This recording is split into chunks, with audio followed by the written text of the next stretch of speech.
the wheels didn't fall off, which is a bonus. So the plan now is we're going to, this is the rough plan, we're thinking, the friend's got a VTR 1000 bike engine, which would go lovely in the front. By lovely, I mean it'll go in the front. And then we're thinking put the rear tyres on the front, and then get some big ones that we've got already to go on the back. We're going to move the rear axle back and the front axle forward, lower the chassis. The change in wheel size will lift it up, and then make it wider on the rear end and probably wider on the front as well. Get the seat as low as possible, change the steering angle so it's a little bit more go-karty and less tractor-like, but then keep as much of the tractor type stuff as possible, and then send it.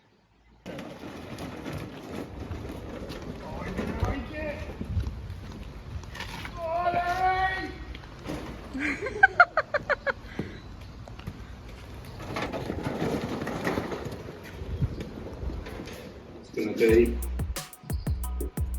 9/16s, I think. Or bolts. There you go, these bolts. 9/16.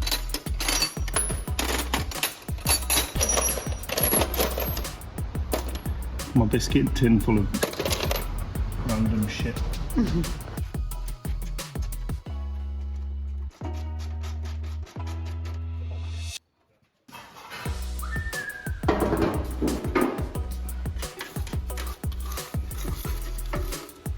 The peg. I'll go again.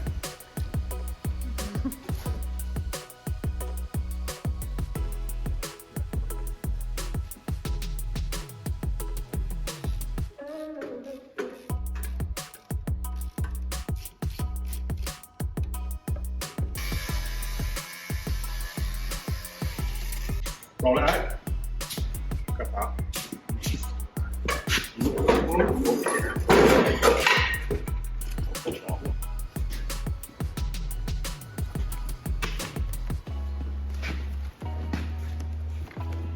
So this is the rear axle and gearbox inputs there. So we're in neutral. It's 3-speed and it's got reverse. It's got an open diff, which we might change. And we basically just need to put drive to this either with a belt or a chain from the motorbike engine. These wheels are going to come off. We're going to widthen the axle quite a bit, and then drop the seat low enough so it goes between the wheels, and then have big wheels, probably with some arches, and then bolt this at the rear of the existing chassis to lengthen it.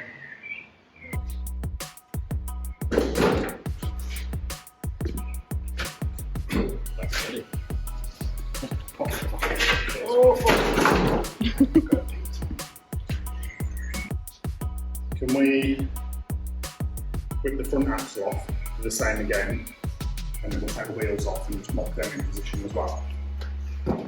Yeah? We can whip the back wheels off and all that jazz.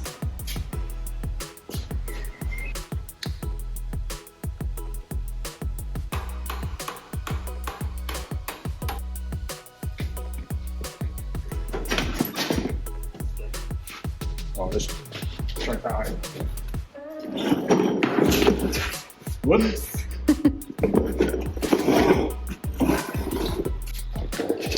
Now look, we want to lower it to the same height as this now, don't we?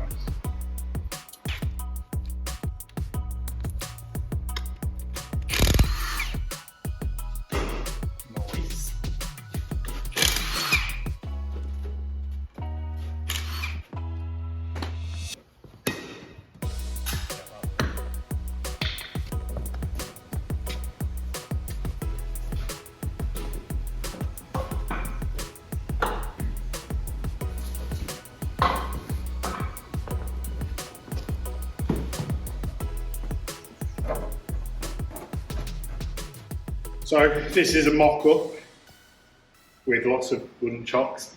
What we're thinking, so we've lengthened it, essentially we'll move the front axle forward possibly even a bit more than that, so we can get a steering lock and make it a bit wider actually. What do you reckon? Be able to get lock in there. That's not too bad actually. And then we push the rear axle right back, widthened it so that the seat clears, and we've dropped the seat down so we'll have a really good position, and then the steering wheel obviously is currently the country mile away. We'll change the angle of it and move it further back. So it's comfortable to use, move the foot pegs and everything back as well. Engine in the front, very long chain. It's the worst that could happen. These little traction ones like that, I think. 10 spanner. We're just taking the bits off the front of the Commando 8-speed, so we can try and put the engine in the front and just mock it up and see how much space we don't have. Oh well, call it Peggy, right? Huh. Peggy's Lawn Mower.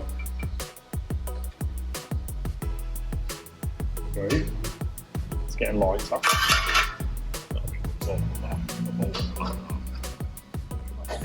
So we're going to try and put the engine now in there, or on there. So this is a 1000 VTR, Honda VTR engine. No, sit down, I can't get you both in shot. Crouch down, boy. Okay. Just hug it. There you go, that's better. So this is a 1000cc motorbike engine from a Honda VTR. I don't know what year. Let's say 2000. And we're basically going to throw it on the chassis rails there and see how well it fits or doesn't. We know it's already really tall, so it's not going to clear the bonnet, but we want to keep the bonnet, so we might have to lift it and lower it and make it work in there. We don't really know. We're going to throw it on there, see what happens. Ready? Yeah, sorry. Just do back on your knees. I did. Not too fast.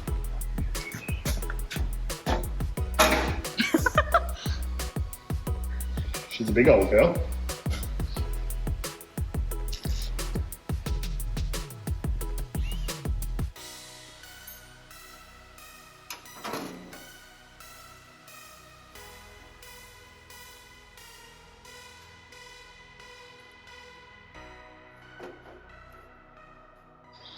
So we've put the engine on the chassis rails and just balanced it on there, and then put the bonnet on the top. Clearly doesn't fit where it used to live. It's never going to fit where it used to live, but we don't want to cut it up, so we're thinking we're going to make it fit there. So we'll bring the dash up and then we'll bring the front up as well, so that'll live there, and just try and make it proportionate and make it look like it lives there. And there's a little pony trying to jump out of the Wheelhorse. We've mocked the chassis length and width with the wheels as to where we want it proportionally.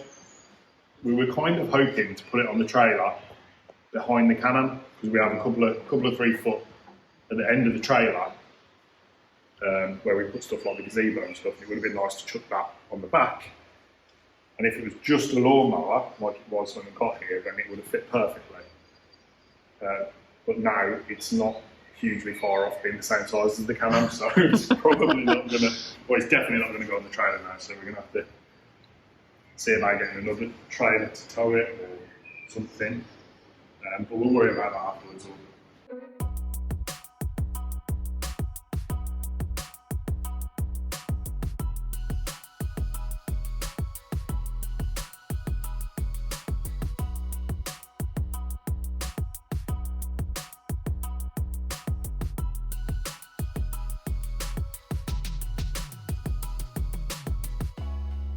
What's the issue now?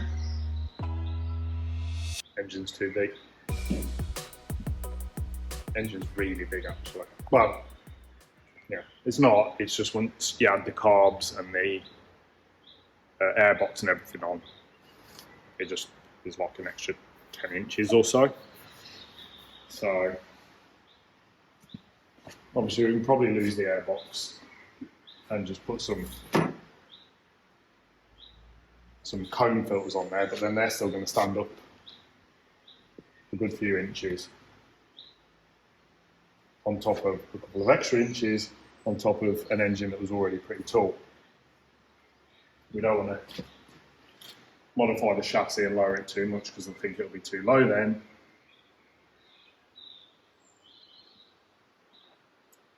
So... No! Or you do that one and then put another one instead. Yeah, exactly. And then on it up down there. Just really wanted to avoid cutting it. You do it neatly, it shouldn't be that bad. Yeah. If we cut it and leave like An inch border all the way around. yeah. That's it, cut as tight to this as possible. What? Right, we need to make this first before we do any of that shit though.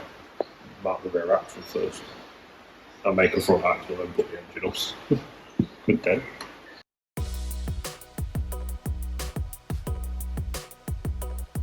This is the rear end then, so it's the reduction gearbox, or it's the gearbox actually because it's 3-speed and it's got reverse.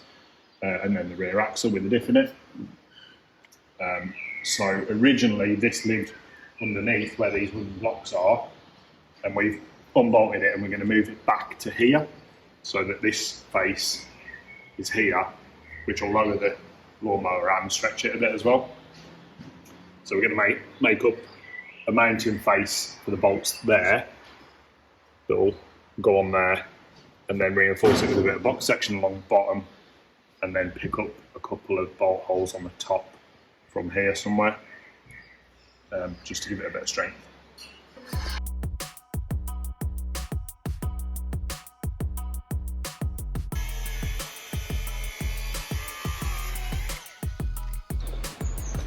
I'm cutting this part of the chassis off where the gearbox originally mounted here. So I'm taking that off because this will be the lowest part of the chassis, and then we're going to use that bit up here to remount the gearbox. I'm going to try and do it neatly with the grinder.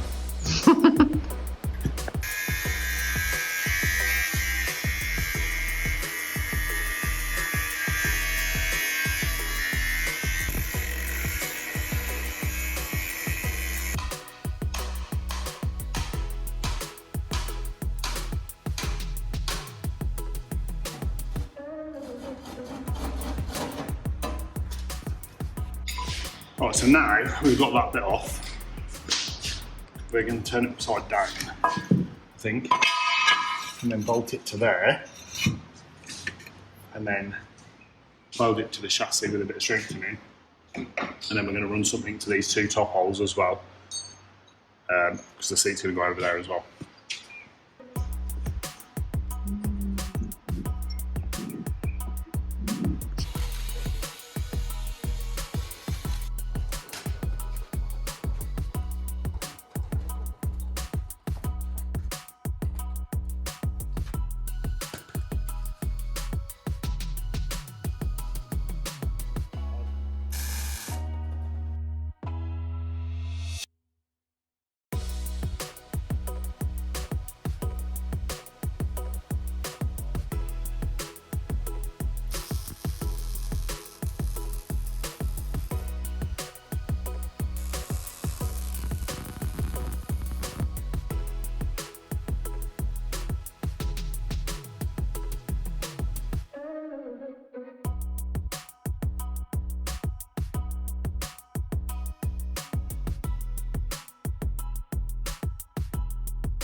So what's the idea behind the angle iron?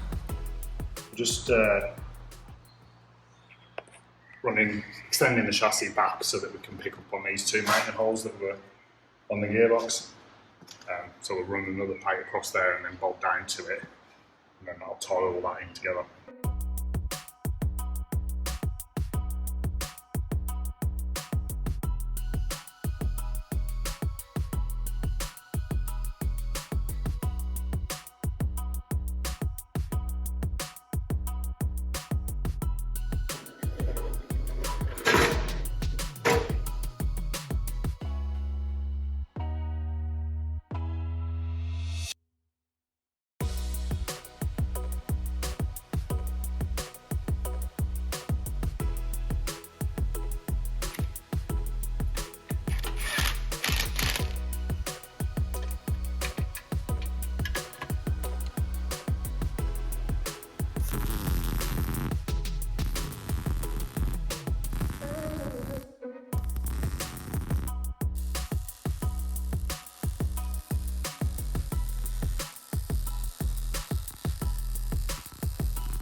So that's the rear end mounted now. We've got those 4 bolts in the front, like on the bulkhead type thing there, and then we've knocked up these 2 with that plate that pick up off the top original ones as well, so that should be pretty sturdy now.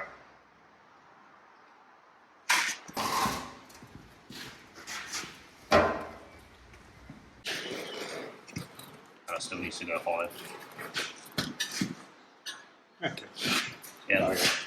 Not a vast amount. No. I don't need to rake that back. No, I think you'll be alright. You know, I think it might be alright. I am tempted. Thing is, if it is angled back more into you, when you crash, you're going to fucking hit it hard. So Yeah. at that angle, it's a bit nicer. Yeah, we'll gauge it. If we have got to angle it, that would be alright, because it means we can use UJs. Yeah. Because that's not going to be very strong. No, it's not. And those big roll wheels, Yeah. when we're fucking hammering it, bouncing off of everything, it's going to be taking a beating. On with the project a bit further. We are sort of figuring out what we're going to do with the rear axle, and I've got a couple of these in the scrap bin. Use some scrap Can-Am shafts, which we've got plenty of, that have been broken, and cut that down to suit. Why have you got so many broken Can-Am shafts? Yeah, because they break themselves.